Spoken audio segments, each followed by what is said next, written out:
پیسہ ان پہ انویسٹنگ کیا, ان کو لگا دیا کہ وہ لوگوں سے رشوت لے کے, لوگوں سے پیسہ لے کے ان کو انصاف کی جو چھوٹی موٹی لیکن اب آپ لوگوں نے کرنی ہے, اس ریفارمز آپ لوگوں نے کرنی ہے. مجھے بریک لینی ہے, کسی اور وقت میں اس ٹاپک کو ڈیٹیل میں آپ کے ساتھ ضرور ڈسکس کرنا چاہوں گی. بہت شکریہ ڈاکٹر شہباز گل صاحب ہمارے ساتھ تھے. مجھے پروگرام میں ایک بریک لینی ہے, اور بریک کے بعد جب واپس آئیں گے تو بات کریں گے کہ امریکہ کی ایران پر لگائی جانے والی پابندیوں کے خطے پر اثرات کیا ہو سکتے ہیں, خاص کر پاکستان پر کس قسم کے اثرات مرتب ہو سکتے ہیں. ایک چھوٹے سے وقفے کے بعد.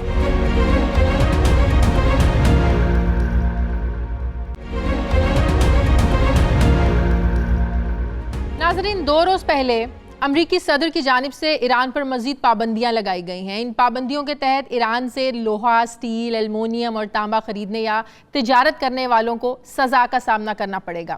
اس سے پہلے وائٹ ہاؤس نے تمام ممالک پر ایران سے تیل خریدنے پر پابندی بھی لگائی تھی, جو اس کی آمدن کا ظاہر سب سے بڑا ایک ذریعہ ہے, سورس ہے. جبکہ سٹیل اور کانکنی کا شعبہ ایران کی غیر ملکی ریونیو کا دوسرا سب سے بڑا ذریعہ ہے اور ملکی برآمدات کے 10% حصے پر محیط ہے. امریکی صدر کی جانب سے ایران کو خطرناک ملک قرار دیتے ہوئے جوہری معاہدے سے دستبردار ہونے کے اعلان کو 1 سال مکمل ہونے پر ڈونلڈ ٹرمپ نے خطے میں جوہری صلاحیت کے حامل بمبار طیارے اور دیگر جہاز تعینات کیے ہیں. جبکہ ایران نے 2015 میں ہونے والے معاہدے کے جو فریقین ہیں, جن میں برطانیہ ہے, رشیا ہے, چائنا ہے, فرانس اور جرمنی, ان ممالک پر یہ واضح کیا ہے کہ وہ ایران پر عائد امریکی پابندیوں کا حل کوئی تلاش کرے. جبکہ اس سے پہلے عالمی عدالت کی جانب سے امریکہ کو ایران پر عائد اقتصادی جو پابندیاں ہیں اس کو ختم کرنے کا حکم بھی سامنے آیا, اور اس کے بعد پھر ڈونلڈ ٹرمپ انتظامیہ نے تہران کے ساتھ 1955 کا جو ایک معاہدہ تھا اس کو بھی منسوخ کر دیا تھا. ایران کے ساتھ معاہدہ سابق صدر براک اوباما کے دور میں کیا گیا تھا. تاہم امریکی صدر ڈونلڈ ٹرمپ نے اقتدار میں آنے کے بعد مئی 2018 کو پچھلے سال خود کو اس ڈیل سے پھر علیحدہ کر لیا تھا. امریکہ کے اس فیصلے کے بعد بھی چائنا, فرانس, رشیا, برطانیہ اور جرمنی کے ایران کے ساتھ معاہدے جو ہیں وہ متاثر نہیں ہوئے تھے. امریکی صدر نے گزشتہ سال اگست میں جوہری معاہدے سے دستبرداری کے 3 مہینوں کے بعد خصوصی ایک حکم جاری کیا اور کہا کہ ایران پر دوبارہ معاشی پابندیاں عائد کی جائیں گی. یہ اعلان کیا تھا ڈونلڈ ٹرمپ نے. نومبر 2018 میں ٹرمپ نے ایران پر مکمل اقتصادی پابندیاں عائد کر دی تھیں. امریکی پابندیوں کے دائرہ کار میں ایران کے توانائی, فائنینشل اور جہاز رانی کے شعبہ جات شامل ہیں. حالیہ پابندیوں کے بعد اب یہ کہا جا رہا ہے کہ یہ پابندیاں بہت زیادہ سخت ہیں, جس کا براہ راست اثر ایران کی معیشت پر, اکانومی پر پڑے گا. لیکن سوال یہ ہے کہ ایران پر لگنے والی پابندیوں کے خطے میں, خاص کر پاکستان میں, کس قسم کے اثرات مرتب ہو سکتے ہیں. اس پر ہم بات کرنے جا رہے ہیں, اور اس کے لیے مجھے جوائن کیا ہے پروگرام میں سینئر تجزیہ کار صحافی ہارون رشید صاحب نے. بہت شکریہ ہارون رشید صاحب, آپ کا آپ نے ہمیں وقت دیا. یہ فرمائیے گا, جیسے کہ میں نے اپنے انٹرو میں کہا کہ 2015 میں ایران نے 6 عالمی طاقتوں امریکہ, رشیا, چائنا, برطانیہ, فرانس, جرمنی کے ساتھ معاہدہ کیا, اور ٹرمپ نے 1 سال کے بعد اس سے دستبرداری کا اعلان کیا. ہم یہ بھی جانتے ہیں کہ ایران نے اس معاہدے کی پاسداری بھی کی تھی. آپ کو کیا لگتا ہے کہ امریکہ کے لیے مسئلہ ایران کا نیوکلیئر پروگرام نہیں ہے, بلکہ ٹرمپ کی اینٹی مسلم اور پرو اسرائیل ایک سوچ ہے جو یہ سب کچھ کروا رہی ہے امریکہ سے؟ ایران فلسطین میں حماس کو سپورٹ کرتا ہے, ایران اینٹی اسرائیل ہے, ایران لبنان میں حزب اللہ کو سپورٹ کرتا ہے. آپ کو لگتا ہے کہ یہ ایران کی ایکٹیویٹیز ہیں جو امریکہ کے انٹرسٹ کے خلاف ہیں, جس کی وجہ سے امریکہ یہ سب کچھ کر رہا ہے؟ دیکھیے, 2 سامنے کی چیزیں ہیں کہ یہ ہے کہ صدر ٹرمپ کو اگلا الیکشن جیتنا ہے, اور دوسری بات یہ ہے کہ اس کے لیے انہیں اسرائیل کو خوش رکھنا ہے, اور اسرائیل کے حامیوں کو جو امریکہ میں بہت طاقتور ہیں. باقی چیزیں ثانوی ہیں, اور جو بنیادی بات ہے جو انڈیویجولز میں بھی ہوتی ہے, قوموں میں بھی ہوتی ہے, وہ غلبے کی خواہش ہے. امریکی یہ سمجھتے ہیں کہ مڈل ایسٹ پہ ان کا بڑا کافی کنٹرول حاصل ہو گیا, اور مزید کنٹرول انہیں حاصل کرنا چاہیے. یہ انسانی سرشت کا معاملہ ہے. دیکھیے, وہ ایران نے تو, آپ نے جیسے کہا, کوئی معاہدے کی خلاف ورزی نہیں کی. 5 اور ملک شریک ہیں اور وہ بھی نہیں کہہ رہے کہ کوئی خلاف ورزی کی ہے. تو اس کا کیا مطلب ہے؟ اس کا مطلب یہ ہے کہ ہماری تھانہ داری ابھی مکمل نہیں ہوئی, ہم اسے مکمل کرنا چاہتے ہیں. صحیح. ہارون صاحب, جو امریکہ نے ایران پر پریشر بڑھانے کے لیے, پریشرائز کرنے کے لیے جو بحری بیڑے مشرق وسطیٰ میں یہ جو موو کیے ہیں اور دھمکی دی ہے کہ جو بھی اب یہ تیل خریدے گا اس کو بھی سزا کا سامنا کرنا پڑے گا. ایران, اب چائنا بھی اس سے تیل لیتا ہے, انڈیا بھی لیتا ہے. اب چائنا کا ہمیں پتہ ہے کہ امریکہ کے ساتھ کس قسم کے تعلقات ہیں, سی پیک کو بھی لے کر جو امریکہ کو ایک نظر نہیں بھاتا. چائنا تو نہیں سنے گا امریکہ کی. آپ کو لگتا ہے کہ انڈیا جو ہے نا وہ اپنے تعلقات ایران سے اس حد تک خراب کر لے گا اگر تیل نہیں خریدتا, امریکہ کی بات سنتا ہے؟ یہ انڈیا کا زیادہ انحصار ہے امریکہ پہ. اگر امریکی اصرار کریں گے، پہلے اجازت بھی انہوں نے خود ہی دی تھی، تو ممکن ہے کہ وہ خریداری بند کر دیں. کوشش وہ کریں گے کہ نہ کریں، اس لیے کہ ایران امریکہ کے لیے اہم ہے سینٹرل ایشیا کے نقطہ نظر سے. پاکستان سے تو ابھی اسے راستہ نہیں مل رہا، ہماری پیشکش کے باوجود وہ ہم سے تعلقات بہتر بنانے کے لیے تیار نہیں ہے. لیکن چینی اگر فرض کیجیے کہ مجھے نہیں معلوم وہ کیا کریں گے، لیکن اگر چینی اس معاملے میں امریکی ڈکٹیشن قبول کر لیتے ہیں تو یہ تو اتنی بڑی پسپائی ہوگی کہ جس کا تصور ہی نہیں کیا جا سکتا. اس لیے میرا خیال ہے چینی ایسا نہیں کریں گے، انہیں کرنا بھی نہیں چاہیے. اور لیکن اس سے بھی زیادہ ایک اہم بات یہ ہے کہ یہ اقدام کر کے، یہ انیشیٹو لے کر امریکہ نے روس کے لیے مڈل ایسٹ کا دروازہ کھول دیا ہے، جو پہلے ہی سیریا میں اس نے بڑا اہم رول پلے کیا ہے. لیکن اب یہ ہوگا کہ ایرانیوں کا ان سے رابطہ ہوا بھی ہے، اور وہ رابطے زیادہ گہرے ہو سکتے ہیں. ایرانی ان سے اسلحہ خرید رہے ہیں. تو سپر پاور دنیا میں اسی طرح ناکام ہوئی. ہمارے سامنے سوویت یونین ایک سپر پاور تھا، وہ صرف روس رہ گیا ہے.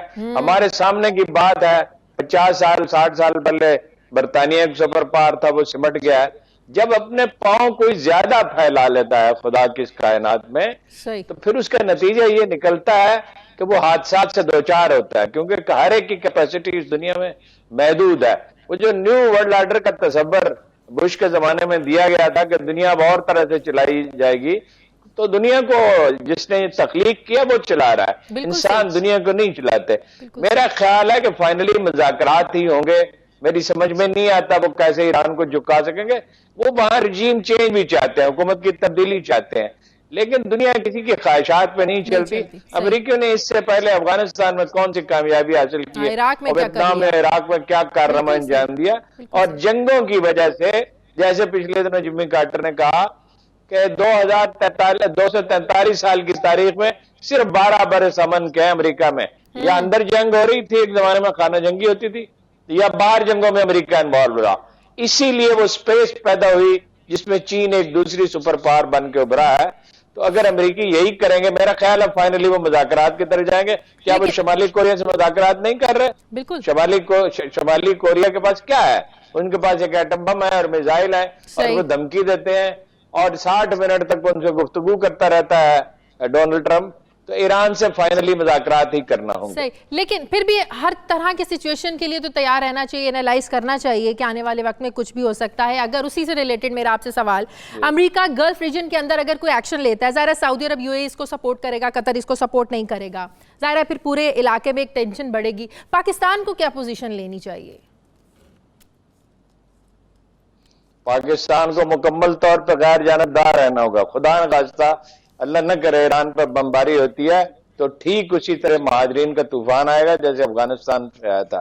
پاکستان اس کو متحمل نہیں ہو سکتا. دنیا بھی سارا خطہ ڈیسٹیبلائز ہو جائے گا، اور عرب پرلے درجے کے احمق ہوں گے اگر وہ اس میں مدد کرتے ہیں، اس لیے کہ اس کا آخری نتیجہ خود ان کی اپنی تباہی کی صورت میں اس پہ منتج ہوگا. اور وہ دیکھیں، فتح تو ایران کو نہیں کیا جا سکتا، فٹ سولجر تو نہیں بھیجے جا سکتے. تو عربوں کے پاس کون سی فوج ہے جو وہاں بھیج سکیں گے؟ ایک بڑے کانفلکٹ کا آغاز ہو جائے گا جس کے نتیجے میں مڈل ایسٹ بھی ڈیسٹیبلائز ہوگا. اور پاکستان کے میں اگر وہ فرقہ واریت کو ہوا دیتے ہیں اور پاکستان کو ملوث کرنے کی کوشش کرتے ہیں، یا خدا نخواستہ بمباری ہوتی ہے، مہاجرین آتے ہیں، تو بڑی تباہی اس سے آئے گی. ہم اس کے متحمل نہیں ہو سکتے کہ اپنی آبادی میں تقسیم اور تفریق کریں. ہماری سول سروس اور حکومت کا نظام اور ہماری فوج ہمیشہ اس سے محفوظ رہی ہے. اللہ کا شکر ہے. اکا دکا واقعات نیچے معاشرے میں ہوتے ہیں، غیر ذمہ دار لوگ کرتے ہیں. ہم بطور ملک کے اس کے متحمل نہیں ہو سکتے، اور انشاءاللہ ہم اس میں غیر جانبدار ہی رہیں گے. ٹھیک ہے، بہت بہت شکریہ ہارون رشید صاحب ہمارے ساتھ تھے. ناظرین، پروگرام کا وقت ہے. پروگرام کے لیے آپ ہمیں فیڈ بیک ضرور دیجیے گا. میری آپ سے ملاقات ہوگی کل. اپنا خیال رکھیے گا. اللہ حافظ.